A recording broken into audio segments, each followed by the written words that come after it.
Una oleada de drones suicidas golpearon el centro de Kiev. Ucrania acusó a Rusia de utilizar estos aparatos no tripulados de fabricación iraní contra la población civil.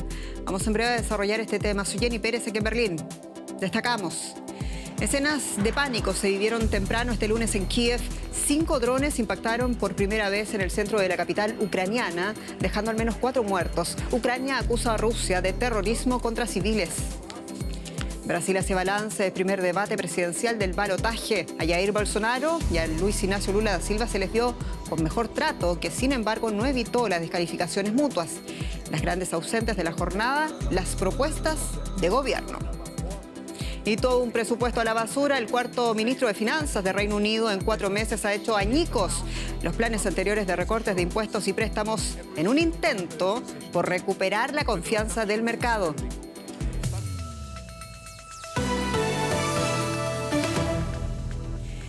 Nuevos ataques golpearon la capital Kiev, aunque esta vez con drones. El presidente Volodymyr Zelensky afirmó que Rusia utilizó los llamados drones kamikaze o suicidas para atacar la ciudad.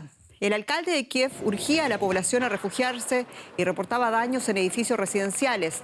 Las explosiones se producen una semana después de que Moscú lanzara bombardeos a gran escala en toda Ucrania, pese a que el presidente Vladimir Putin había asegurado que no había planes para más ataques de este tipo contra la capital.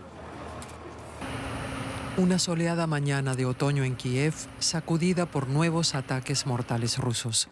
La capital ucraniana amaneció tras una serie de explosiones en la madrugada del lunes. Este edificio residencial, ahora una ruina humeante, fue uno entre varios de los golpeados. Se cree que al menos 3 personas han muerto. Mientras equipos de emergencia rescataban a sobrevivientes entre los escombros, los residentes, conmocionados, esperaban noticias de familiares y vecinos. Venimos después de recibir una llamada telefónica de nuestra madre que dijo que estaba bajo los escombros. Ella dijo, por favor, busquen quien me ayude urgentemente, estoy bajo los escombros. Ahora no contesta el teléfono. El gobierno de Ucrania dice que en los ataques se usaron los llamados drones kamikaze, fabricados en Irán. Pueden merodear por encima antes de encontrar y alcanzar un objetivo. Al examinar los daños, el alcalde de Kiev, Vitaly Klitschko, afirmó que Moscú está atacando deliberadamente a civiles. Destruyen nuestro país, destruyen nuestra ciudad natal. Mataron a civiles ahora mismo. Es un ataque terrorista. Es el verdadero rostro de esta guerra. Los rusos necesitan Ucrania sin ucranianos y por eso matan a civiles. Los ataques se producen una semana después de que Rusia atacara Kiev por primera vez en meses. La corresponsal de Deutsche Welle, Fanny Faskar, informó sobre las secuelas de uno de los ataques. No se sabe cuántas personas siguen atrapadas, pero lo que ha quedado claro es que Rusia no dejará de atacar la capital, Kiev, con bombardeos indiscriminados, como los que la población ha presenciado. La población de Kiev se había acostumbrado a una cierta normalidad en los últimos meses, pero estos ataques han traído de vuelta la brutalidad de la guerra.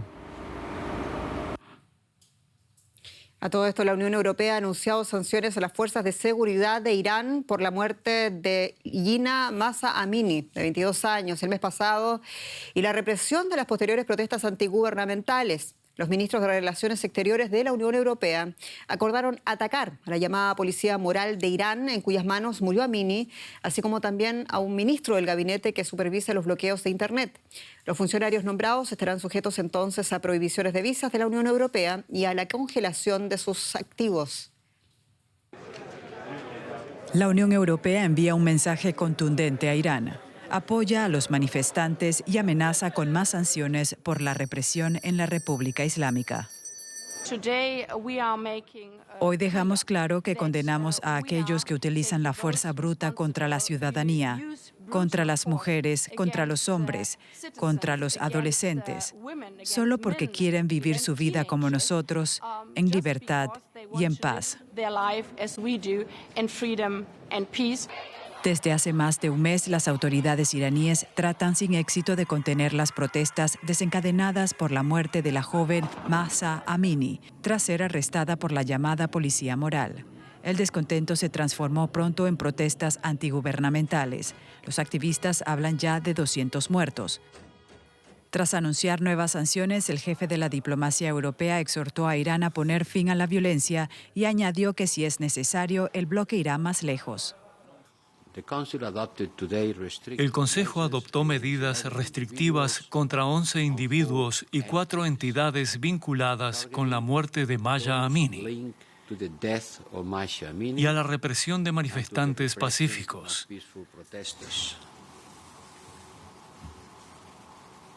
Si es necesario, estamos dispuestos a añadir más nombres a la lista.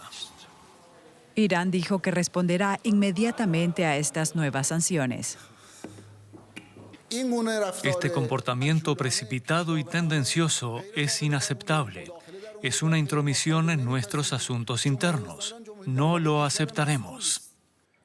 Mientras, manifestantes como estos estudiantes en el centro de Irán siguen descargando su ira contra sus dirigentes, que no parecen dispuestos a ceder. En otras noticias, Brasil hace balance del primer debate presidencial de cara al balotaje del 30 de octubre entre Luis Ignacio Lula da Silva y Jair Bolsonaro. Una encuesta del Instituto IPEC muestra a los candidatos 2 puntos más cerca que la encuesta realizada por la misma empresa hace una semana, que mantiene la proyección de la victoria de Lula en el balotaje. Lula Silva tiene 50% de la intención de voto y Jair Bolsonaro un 43%. Sin embargo, las firmas encuestadoras han sido muy cuestionadas en Brasil por no haber detectado la fuerza del bolsonarismo que logró imponerse en el Congreso y en las gobernaciones en la primera vuelta. Según los observadores políticos, aunque el debate presidencial tuvo un carácter más civilizado que el anterior, los candidatos privilegiaron las descalificaciones y acusaciones cruzadas en lugar de sus propuestas de gobierno.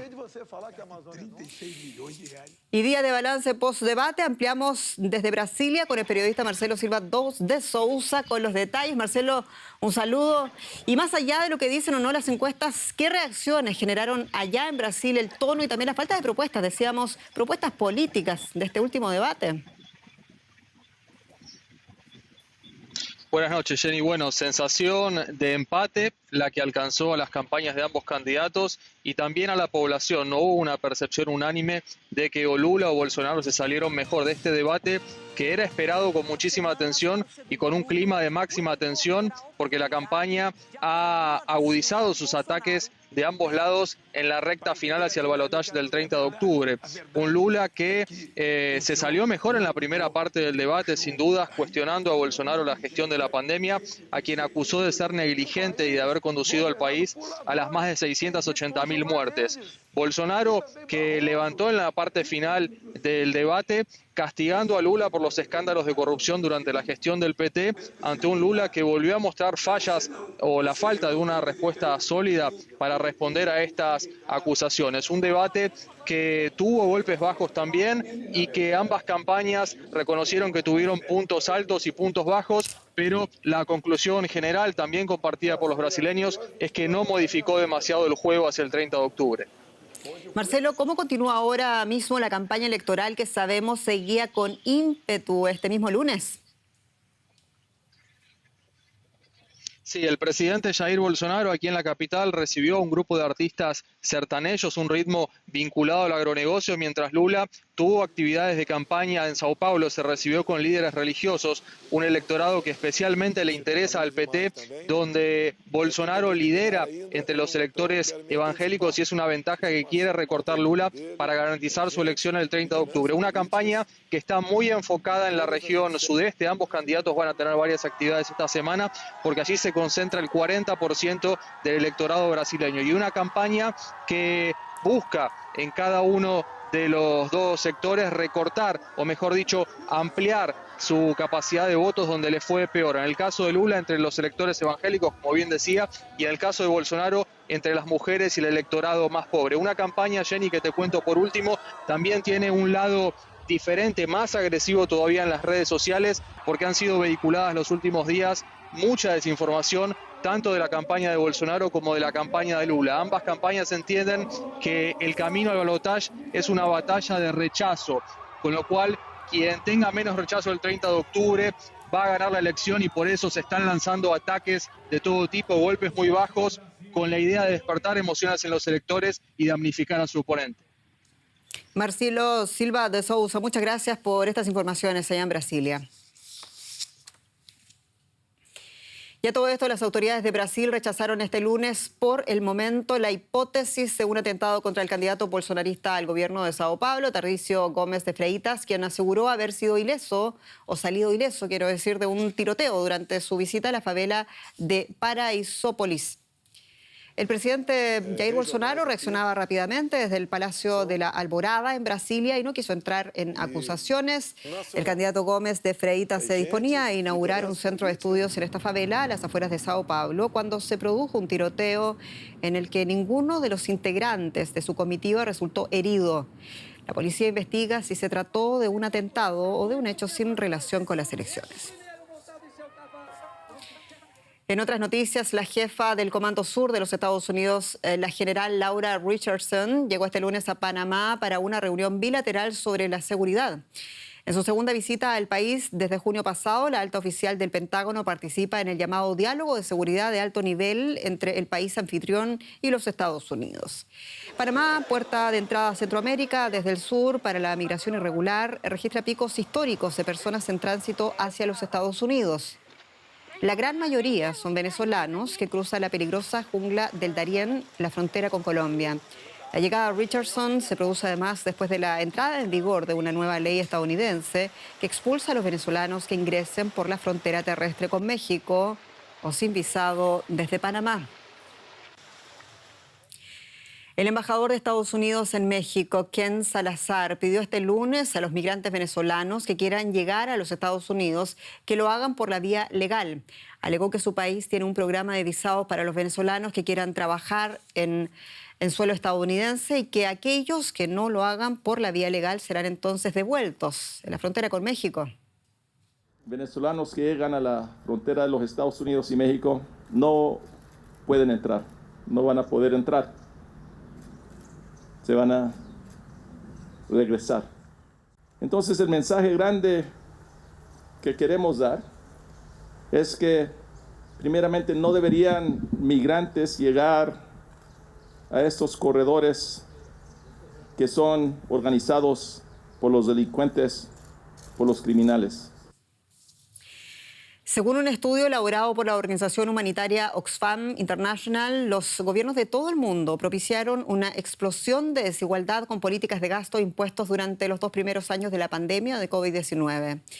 El índice de compromiso con la reducción de la desigualdad 2022 destaca que entre 25 países de América Latina y el Caribe, la mejor ubicada es Argentina, seguida de Chile, Costa Rica y Uruguay.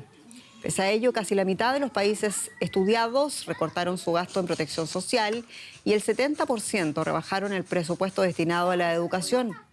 México, Bolivia y Ecuador se situaron en los puestos intermedios de dicho índice, mientras entre los 20 países situados al final de la isla, Haití, en el Caribe, concluye como único representante de la región.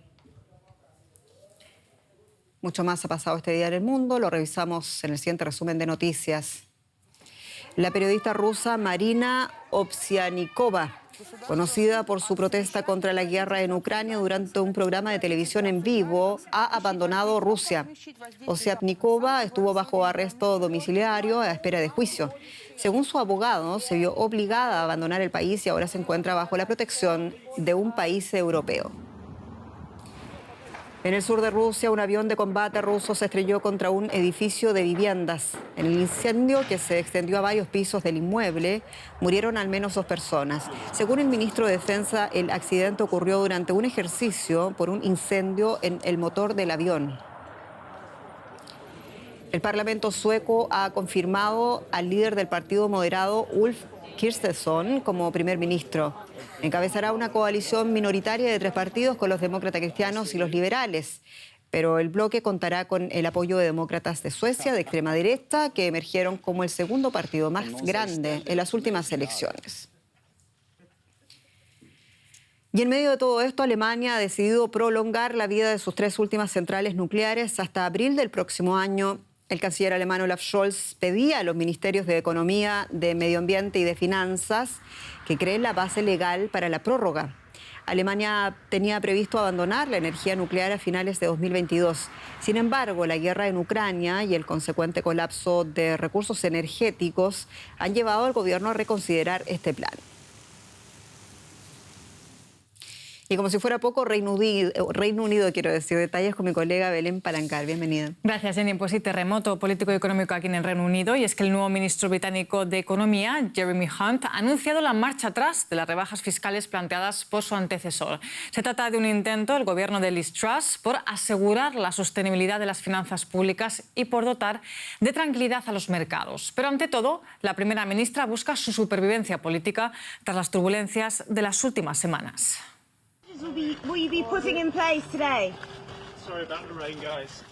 Pocos días antes de convertirse en el nuevo ministro de Finanzas, Jeremy Hunt ya tenía a la prensa pisándole los talones.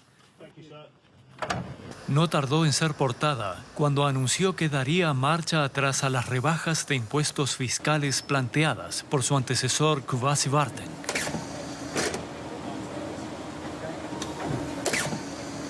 Correcciones que incluyen la intención de congelar el impuesto de sociedades, la anulación del recorte previsto sobre los dividendos, el no a la rebaja de la banda básica del impuesto sobre la renta y el no a la exoneración del IVA para turistas.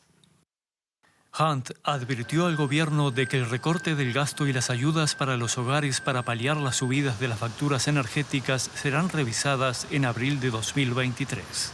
Sería irresponsable seguir exponiendo las finanzas públicas a la volatilidad ilimitada de los precios internacionales del gas. Por eso anuncio hoy una revisión dirigida por Hacienda sobre cómo subvencionaremos las facturas de energía más allá de abril del año próximo. El objetivo es definir un nuevo modelo que cueste al contribuyente mucho menos de lo previsto, al tiempo que garantice un apoyo suficiente a quienes lo necesitan.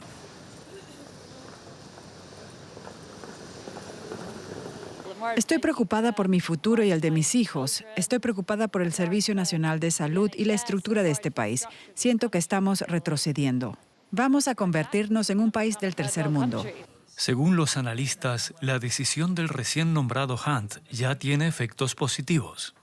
Esta mañana, cuando se inició la negociación bursátil, se observó una disminución de los rendimientos de los bonos. Parece que el mercado está diciendo, de acuerdo, esperamos y veamos. Estamos más relajados ahora al final de la jornada bursátil del viernes. Las nuevas medidas podrían restituir la estabilidad del mercado y con ello la confianza del público en el plan del gobierno. Otro asunto. China decidió este lunes aplazar, sin dar ninguna explicación, la publicación de su dato del PIB para el tercer trimestre, así como de otros indicadores económicos que debían conocerse esta semana. Estas cifras se proyectaban como las más débiles desde 2020, con la economía lastrada, entre otras cosas, por las restricciones anti-COVID. El aplazamiento coincide con la celebración del Congreso del Partido Comunista, en el que se espera que el presidente Xi Jinping obtenga un tercer mandato. La economía estadounidense es de una fuerza endemoniada. Con estas palabras define el presidente estadounidense la situación económica en su país. Joe Biden subraya que no está preocupado por la fortaleza del dólar y matiza que lo que a él le preocupa es que el resto de economías del mundo no crezcan. Pero los datos son los datos y la tasa de inflación continúa alta. En concreto, en septiembre alcanzó un 8,2%. Más de lo esperado por la Fed. Los inversores están atentos a los movimientos de los mercados y esperan pendientes la próxima reunión de la Reserva Federal, que será en noviembre. Y comentamos estas llamativas declaraciones del presidente estadounidense con nuestra analista en Nueva York, Ana Nieto. Ana, no dejamos de hablar de crisis y ahora Joe Biden dice que el país está fuerte. ¿Cuál es el diagnóstico? El diagnóstico es que la inflación está alta, como comentabas. De hecho, en el sector de la vivienda, los alquileres están poniendo a prueba incluso a los presupuestos más holgados.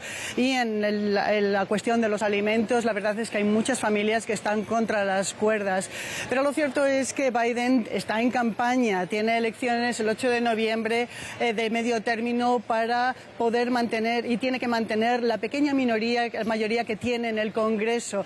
Eso le hace tener que ser muy optimista y contar con lo que tiene bueno que decir, que la inflación es cosa de todos, de todo el mundo, y que hay buenos datos para Estados Unidos, como pueden ser los del mercado de trabajo. Los economistas creen que verdaderamente el mercado de trabajo posiblemente pueda permitir que la recesión, que consideren que puede llegar el año que viene, se pueda lidiar de una forma un poquito más tranquila, precisamente por este mercado de trabajo. El Bank of America hoy ha dicho que, según sus datos, los datos de sus clientes, el consumo sigue viento en popa. Los balances de sus clientes siguen estando altos y la morosidad es baja, por lo cual dicen que el consumo seguirá. Y Ana, el dólar fuerte está complicando la situación en el resto del mundo. ¿Cuál es el impacto en Estados Unidos? El dólar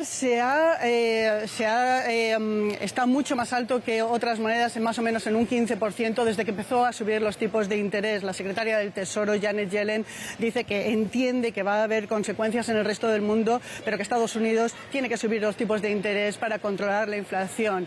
Eso son buenas noticias para los turistas estadounidenses en el extranjero y quienes quieren comprar propiedades en el extranjero, pero son malas noticias para los exportadores, para las empresas que se están reorganizando tras la pandemia aquí, y son muy buenas noticias para los importadores, desde luego. También en este sentido hay que tener en cuenta los resultados de las empresas que cotizan en estos mercados, sobre todo las tecnológicas.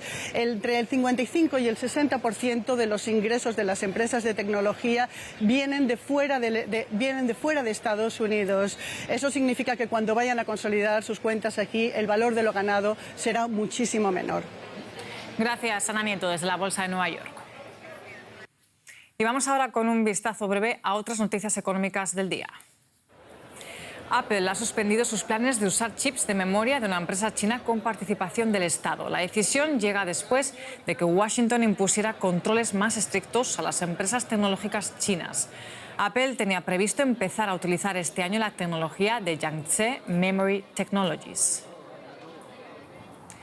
Goldman Sachs está planeando reestructurar sus mayores negocios entre sectores en lo que sería una de las mayores reorganizaciones en la historia de la empresa.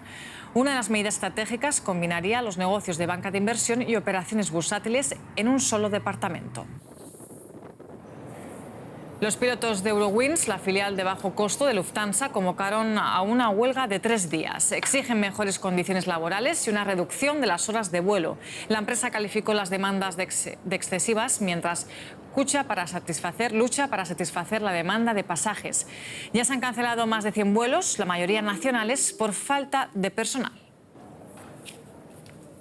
Pues hasta aquí estas noticias económicas. Nos vamos ahora a hablar de salud, Jenny. Tema que nos importa a todos. Belén, una de las conferencias de salud global más importantes del mundo está en plena marcha aquí en Berlín. Se trata de la Cumbre Mundial de la Salud, que es un evento anual que se enfoca en temas urgentes en el cuidado de la salud. Y uno de ellos es luchar contra una diminuta y tenaz plaga que mata cientos de miles de personas al año en todo el mundo. Adivine cuál. Son minúsculos, pero matan a más humanos que cualquier otro animal del planeta.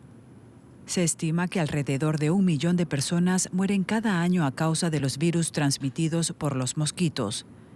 Y la mitad, o incluso más de esas muertes, están directamente relacionadas con una sola enfermedad, la malaria, causada por un parásito que se multiplica en los glóbulos rojos. La actividad de estos insectos chupasangre se restringía hasta por la temperatura y otros factores a una amplia franja que abarca los trópicos de todo el mundo. Pero muchos científicos creen que el cambio climático está ampliando su territorio. La gran mayoría de los casos de malaria se dan en el África subsahariana, donde la enfermedad es particularmente devastadora entre los niños pequeños. En las 2 últimas décadas se ha avanzado en la lucha contra la enfermedad en gran parte gracias a la distribución de mosquiteras y al uso selectivo de insecticidas. Pero aún queda mucho camino por recorrer en lugares como esta región de Kenia. El costo del tratamiento de la malaria es muy elevado. Vas al hospital y te dicen que no hay medicamentos, así que tienes que ir a comprarla a la farmacia. La mayoría de nosotros simplemente no puede pagar el precio. En algunas partes de Pakistán, la malaria es desde hace tiempo un problema constante, pero las recientes inundaciones que trajeron las fuertes lluvias monzónicas y el deshielo de los glaciares han provocado un aumento de los casos de malaria. Cuando las aguas se retiran, proporcionan un entorno perfecto para que los mosquitos portadores de la enfermedad se reproduzcan. El año pasado, la OMS calculó que el paludismo causó unas 800 muertes en el país. Este año es probable que sean muchas más. Debido a las inundaciones, hubo un aumento de las enfermedades transmitidas por el agua como la malaria, la gastroenteritis y el dengue. La mayoría de los pacientes son niños y mujeres embarazadas. Los medicamentos pueden ayudar a tratar la enfermedad, pero el objetivo a largo plazo es desarrollar buenas vacunas contra la malaria. Hasta ahora la OMS solo ha aprobado una, menos eficaz de lo que muchos expertos desearían. Sin embargo, hay más vacunas prometedoras en desarrollo que podrían empezar a aplicarse el año que viene. A Suiza fue este lunes el premio alemán del libro que este año recayó en Kim de Lorison por su novela Blutbuch, literalmente el libro de sangre. Es un texto premiado por desplegar una narrativa que el jurado llamó urgente e innovadora. La obra es una novela testimonial sobre el proceso de definición sexual del protagonista que, como el propio autor, no se identifica ni con una mujer ni con un hombre. Habla de una infancia vivida con miedo, la huida y la confrontación con el propio cuerpo y con la propia familia. El premio está dotado con unos $24.600. Y finalizamos con unas espectaculares imágenes de 3 saltadores base, entre ellos Friedrich Buchen, que desplegaron sus alas por encima del famoso Taj Mahal en la India, alcanzando velocidades de 150 kilómetros por hora. Los saltadores en sus trajes de alas se lanzaron hacia el famoso sitio, parte del Patrimonio Mundial de la UNESCO, desde una avioneta. Con el río Yamuna extendiéndose, lo vemos por debajo de ellos, hasta que volvieron finalmente a poner pie en tierra firme. Y así nos despedimos. Muchas gracias por su sintonía. Soy Jenny Pérez, esto es Deutsche Welle para ustedes. Hasta pronto.